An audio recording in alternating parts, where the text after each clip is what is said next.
Houston, from Inside Integrity, we are ready for the event. NBC News, this is Mission Control Houston. Please call Integrity for a voice check.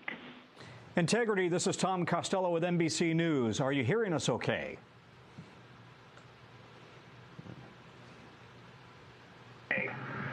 Hey, Tom, it's great to hear your voice all the way up here, 155,000 nautical miles from Earth.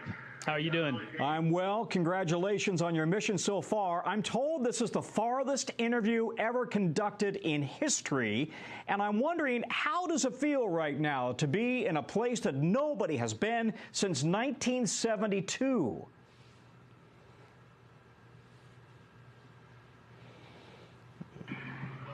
Honestly, it is unbelievable that we in 1972, just being up here and seeing how difficult this is and how hard the team is working. We do have a little bit of echo on your call. We'll try to turn it down when we're answering, but this is a magnificent accomplishment to be up here, to see the moon, to see the Earth, and to know that we are between those two celestial bodies, and you can see it when you look out the window. The Earth is almost in full eclipse, the moon is almost in full daylight, and the only way you could get that view is to be halfway between the two entities. It is truly awe-inspiring up here. The images you guys have sent back are absolutely spectacular, and when you look at the moon that you're headed for and that gets closer and closer, what are your thoughts?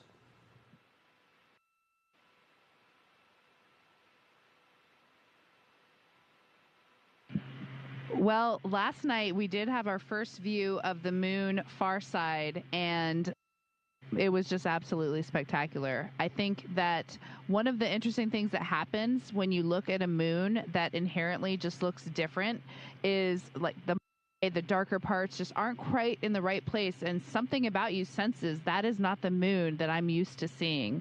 And sure enough, we got out our lunar targeting information, and we matched up, and we're like, yeah, that is the dark side. That is something we have never seen before. We must be, no kidding, like Reed said, somewhere between the Earth and the moon, getting a view from a different place and putting something that has meant so much to so many cultures, scientifically, spiritually, culturally, for so long, seeing it in a different way, and just pairing that with how much we miss and love our families and knowing that they're looking up and seeing the same moon. It's a pretty amazing feeling. And when you look back at Earth, you've sent these breathtaking images, and it's Easter weekend, of course. What are your emotions as you look back at Mother Earth?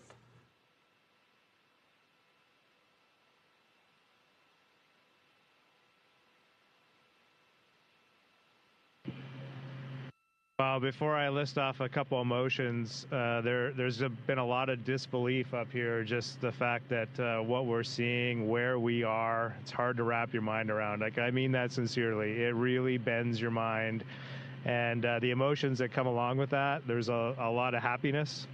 Just to have experienced these unique things just brings you joy as a human. We're explorers at heart as human beings, and we really feel like we're exploring out here, and it brings a lot of excitement.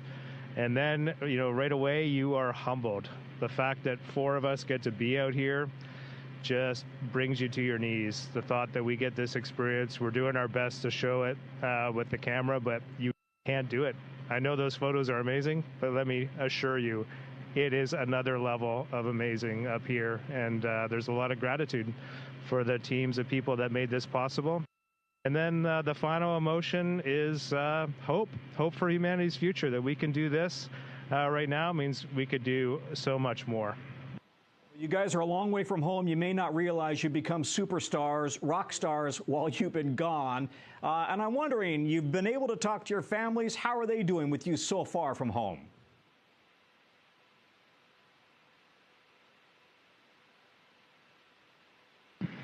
Well, just from I overheard from some of the conferences, and then what I enjoyed watching with my family, I think there's a lot going on. It's been interesting to hear what they have witnessed on the news and in social media, but also their launch experience. I got to hear the first story that they saw, what they felt, and what they were thinking, and then what they wanted to know from me. And so the family conferences were great. It was so awesome to hear people talking to their families and then to speak with my family. And there's a lot, and I'm actually still processing. Mine was just about an hour ago, and I have a lot to go write down in my journal. And I just want to tag on. I have my family conference right before Victor, so we had ours today. Christina and Jeremy had theirs yesterday, and I was just so jealous of them yesterday. I was so happy for them, but I was so jealous. And then this morning when my two daughters came on and it was just the three of us talking, it was surreal. Just we're up here, we're so far away, and for a moment I was reunited with my little family, and it was just the greatest moment of my entire life. I'm just curious, you guys, you have all been dreaming of this moment for so long. Can you sleep in space when you are finally at this moment that you've been so excited about and working for so long?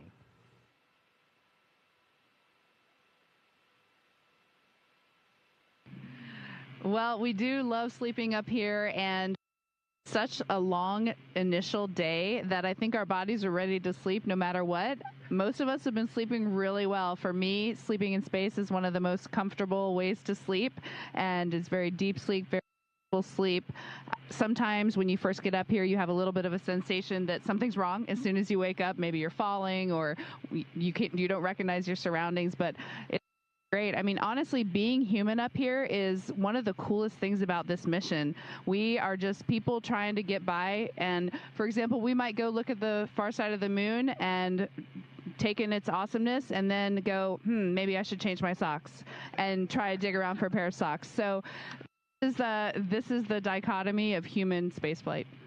How will you describe this moment to your families, your grandkids, many years from now?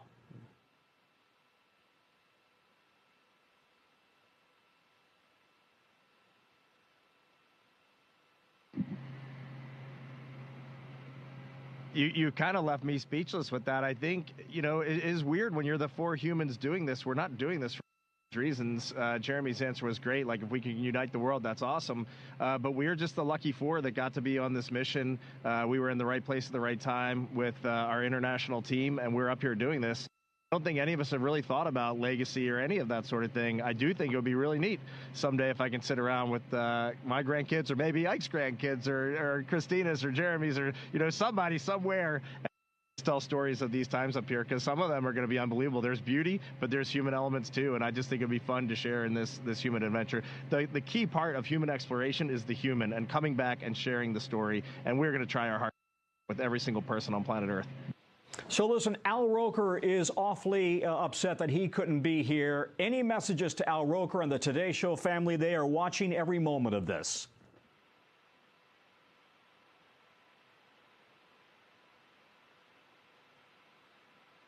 I have to be honest, I'm a little sad Al's not doing this interview too. It's great to talk to you, Tom, but I mean, Al, we had so much fun running around KSC with him, and so I hope he watched the launch, and we look forward to talking to him when we get back. Love you, Al. Yeah. He was with me the whole time. You all look great. We're wishing you a great trip, and we want to see great photographs from the far side of the moon. Thank you, Integrity.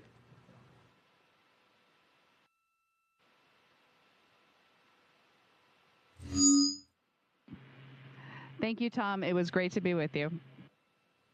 Go back. Integrity, this is Houston ACR. That concludes the NBC News portion of the event. Please stand by for a voice check from CBS News. Integrity, this is Mark Strassman with CBS News. How do you read me?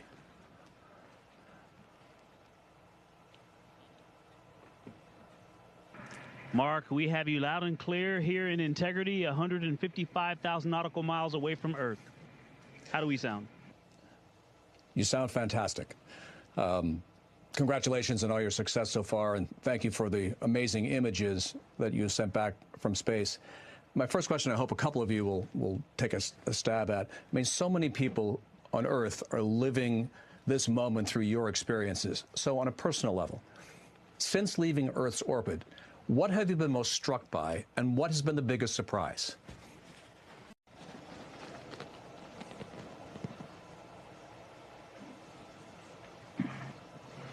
Oh, I definitely think the thing that I have been most struck by was, I'm going to steal Jeremy's answer right here, but on Translunar Injection Day, before we did that Translunar Injection burn, give me a second for the technical, and then I'll get to the artistic, but we're 38 miles from Earth, and then we got to come down to just 100 miles from Earth. and do that translunar injection burn, and then we head out to the moon. And just that entire time, I mean, you could look away from the window and then look back, and Earth was bigger and bigger and bigger and bigger. And finally, Jeremy goes, I'm not sure if we're going to go around it or hit it. I mean, we're going right at the Earth. That translunar injection burn, we were just 100 miles up. That's not anywhere near the height of the International Space Station. We were under the International Space Station. They were just screaming right above the clouds, and that burn went off. And then just moments later, we look back, and we're already 30,000 miles from Earth heading to the moon. Like, blew us all away.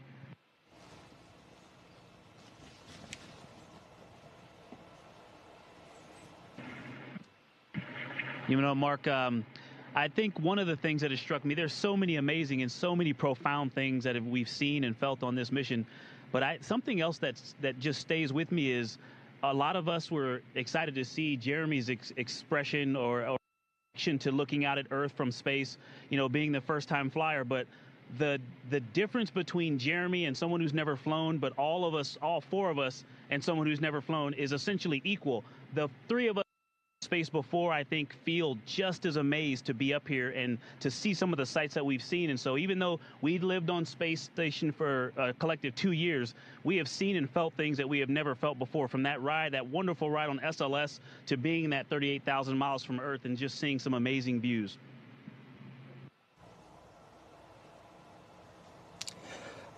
You know, I think we've all been on a trip where we wish we had packed differently. Now that you're pushing deeper into space, is there something you left behind that you wish you had brought with you?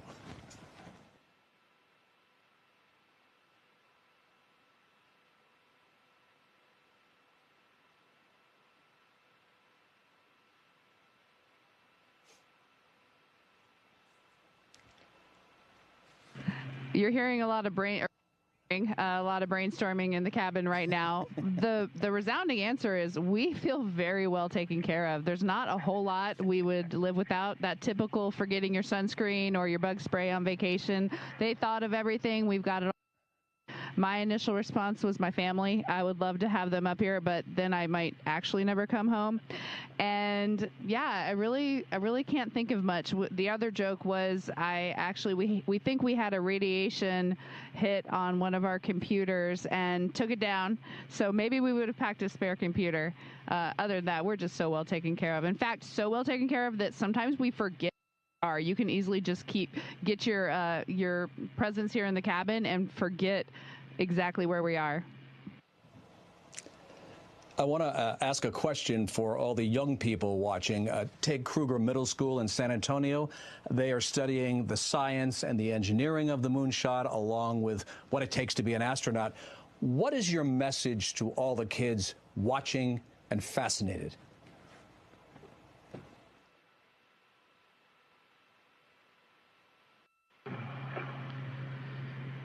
Yeah, I was sharing with some people yesterday, you need to identify your passions in life. We all are attracted to something out there that, you know, just kind of fired up. And then just to recognize that everybody has something of value to offer. I mean, that is just a true statement. And we as humans, even the four people up here doing this, we have self-doubt. We've had it in our pathway as well. And so I know all those youth out there too are thinking, no, I can't do that. Every once in a while, you're going to have that. And so share your passions with others. You're going to be amazed at how they help you. They're on your team, and they're going to help you accomplish the things that you're interested in doing. And the reality is humanity needs those contributions. So just get after it. Victor, I have one for you. Apollo 8 had a memorable Christmas Eve reading from Genesis. Do you have a message you'd like to share from space about Easter Sunday?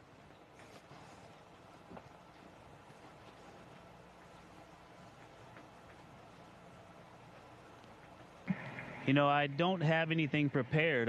I'm glad you brought that up, though. I think these observances are important, and as we are so far from Earth and looking back at, you know, the beauty of creation, I think for me, one of the really important personal perspectives that I have up here is I can really see Earth as one thing. And, you know, when I read the Bible and I look at all of the amazing things that were done for us who were created, it's, you have this amazing place, this spaceship. You guys are talking to us because we're in a spaceship really far from Earth, but you're on a spaceship called Earth that was created to give us a place to live in the universe, in the cosmos. I think maybe the distance we are from you makes you think what we're doing is special, but we're the same distance from you. And I'm trying to tell you, just trust me, you are special.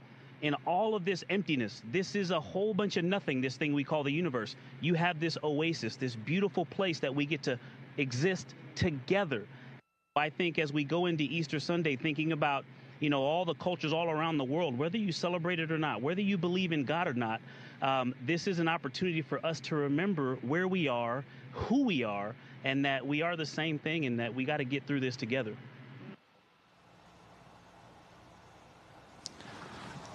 Well, for someone who didn't have anything prepared, that was really quite extraordinary. Another question. During the lunar flyby, you're going to have radio silence for about 40 minutes. You'll be on one side of the moon. Everyone else on Earth will be on the other. You'll be focused on the mission. What do you hope the rest of us are thinking about?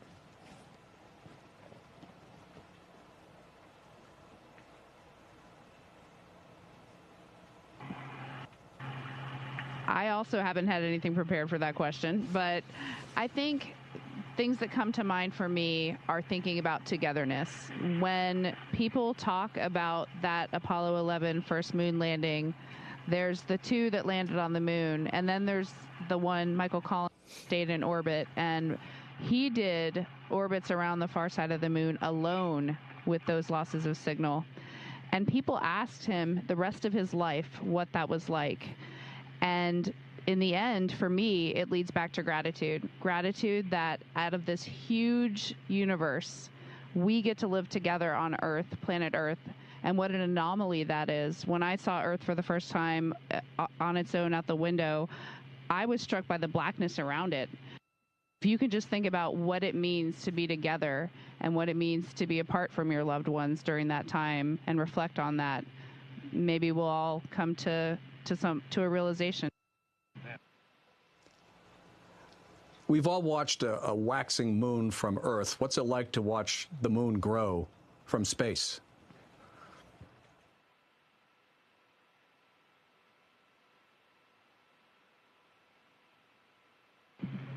Well, before I get to the moon, something that I've just been really taken by is the waxing and waning Earth from our different perspectives. It's just been a little surprising to me. I just assumed it's sort of like the moon is consistent, you know, almost from day to day. You don't notice a huge change from one day to the next in how much of it is lit. But from, you know, 1 hour to a few hours later up here, we can see a completely different Earth as this orbit changes, especially when we are close to Earth. That was really surprising to me, from like crescent to full Earth. We woke up that first morning on TLI morning, it was a half Earth. Then it was a full Earth, and then it was a no Earth. Yeah. It's just really amazing. To watch the moon grow is exciting. That's our destination. That's where we're locked onto. When we're done with you today, we're going to get into some review of some of the science we're going to be doing and shifting our mindset to the Earth or to the moon. And I'm pumped to do some of those observations, some time up close and personal with the moon before we set our sights back at home. And I'll just add, yesterday we were looking out the docking hatch, which is off the camera to the top side, and we were just starting to see the moon, and it just looked different. And we were catching glimpses of the far side, the side that you can never see from Earth, of Grimaldi, of Oriental. We were just starting to see around Grimaldi into that far side. And as for humans who have looked at the moon our entire lives, it just looked different out the window, and that is wild. It just really put our place in the universe in perspective. Thank you very much, everyone. And I think all of you should be grateful that Christina is such an expert space plumber. We'll see you when you get back.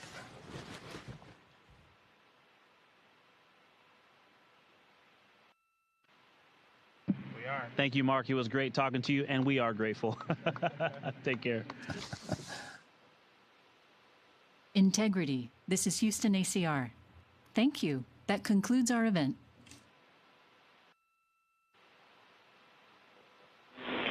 Thank you to all participants. Integrity, we are now resuming operational audio communications.